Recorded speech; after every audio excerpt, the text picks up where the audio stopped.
प्रथेप्रमाणे आपल्या संस्कृतीप्रमाणे प्रत्येक शुभ कार्याची सुरुवात म्हणजे श्री गणेशाच्या पूजनाने आपण करत असतो। वक्रतुंड महाकाय सूर्यकोटी समप्रभ निर्विघ्नं कुर्मे देवो सर्व कार्येषु सर्वदा। गणपतीच्या आशीर्वादाने मंडळी हा सुंदर दिवस दामिनी आणि ओंकार यांच्या आयुष्यामध्ये उगवलेला आहे। खूप मस्त मोठा आणि भावनिक प्रवास आहे बघा। मुलीचं लग्न होतं, पाठवणी होते, त्यानंतर संसार चालू होतो, हळूहळू मुलगी रमायला लागते आणि त्यानंतर मुलीचं कुठेतरी रूपांतर आईमध्ये होण्याचा सुंदर असा प्रवास चालू होतो। आणि अशा प्रवासाचं एक सुंदर वळण दामिनीच्या आणि ओंकारच्या आयुष्यामध्ये आलेलं आहे।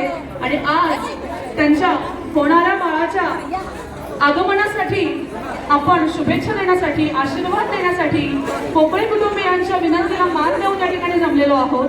आणि सर्व कुटुंबियांच्या वतीने आज मी निवेदिका दीपा दांगड आपल्या सगळ्यांचं खूप मनापासून स्वागत करते।